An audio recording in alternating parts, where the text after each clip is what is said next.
കെ.എസ്.എഫ്.യുടെ നേതൃത്വത്തിൽ കുവൈറ്റിൽ പ്രവാസി മീറ്റ് സംഘടിപ്പിച്ചു. പരിപാടി ധനമന്ത്രി കെ.എൻ. ബാലഗോപാൽ ഉദ്ഘാടനം ചെയ്തു. Kerala state financial enterprises (KSFE) പ്രവാസികൾക്കായി പ്രവാസി ചിട്ടി ഡ്യൂവോ എന്ന ജനകീയ സമ്പാദ്യ പദ്ധതി ആരംഭിച്ചു. കേരള ധനകാര്യമന്ത്രി കെ.എൻ. ബാലഗോപാലിന്റെ സാന്നിധ്യത്തിലായിരുന്നു ഔദ്യോഗിക പ്രകാശനം.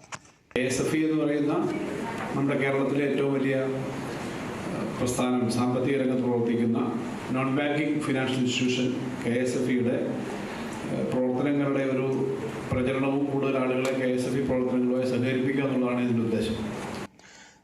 നമ്മുടെ KSFE പ്രവാസി ചിട്ടി വളരെ വിജയകരമായിരുന്നു. ലോകത്തെമ്പാടുള്ള മലയാളി പ്രവാസികൾ അംഗീകരിച്ചുവെന്നും ഇപ്പോൾ ചിട്ടിയുടെയും നിക്ഷേപത്തിന്റെയും നേട്ടങ്ങൾ ഇതിൽ സംയോജിപ്പിക്കുന്നുവെന്നും മന്ത്രി കുവൈറ്റിൽ പറഞ്ഞു. സർക്കാർ ഉടമസ്ഥയിലുള്ള നോൺ ബാങ്കിംഗ് കമ്പനിയായ കേരള സ്റ്റേറ്റ് ഫിനാൻഷ്യൽ എന്റർപ്രൈസസ് ആരംഭിച്ച പ്രവാസി ചിട്ടി പ്രവാസികൾക്കായി രൂപകൽപ്പന ചെയ്തതാണെന്നും അതിന് സംരക്ഷണം നൽകുന്നുവെന്നും അദ്ദേഹം കൂട്ടിച്ചേർത്തു.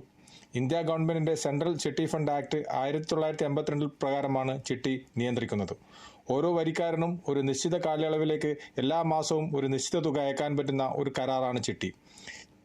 55 ലക്ഷത്തിലധികം സജീവ ചിട്ടി വരിക്കാരുള്ള നിയന്ത്രണ വിധേയമായി സേവനം വാഗ്ദാനം ചെയ്യുന്ന ഇന്ത്യയിലെ ഏറ്റവും വലിയ ഫിനാൻഷ്യൽ സ്ഥാപനമാണ് KSFE എന്നും KSFEയുടെ വിറ്റുവരവ് 87,000 കോടിയാണെന്നും അത് അടുത്ത വർഷത്തോടെ 1 ലക്ഷം കോടി വിറ്റുവരവെത്തിക്കാനാണ് തങ്ങളുടെ ലക്ഷ്യമെന്നും മന്ത്രി പറഞ്ഞു.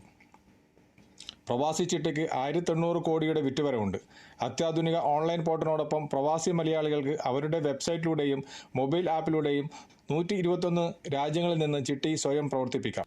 KSFE MD ഡോക്ടർ അനിൽ പ്രവാസി ചിട്ടിയുടെ വിവിധ വശങ്ങൾ വിശദീകരിച്ചു. ജനങ്ങളിൽ സമ്പാദ്യശീലം നിർബന്ധമാക്കുകയാണ് ലക്ഷ്യമെന്ന് അദ്ദേഹം പറഞ്ഞു. കുവൈത്ത് ഫ്രീ സോണിലുള്ള കൺവെൻഷൻ സെന്ററിൽ നടന്ന സമ്മേളനത്തിൽ chairman Shri Varadarajan, director board അംഗം Shri UP Joseph, MC Raghavan എന്നിവർ പങ്കെടുത്തു. കുവൈത്തിൽ നിന്നും കേരള വിഷന് വേണ്ടി IV സുനേഷ്, വെങ്ങര.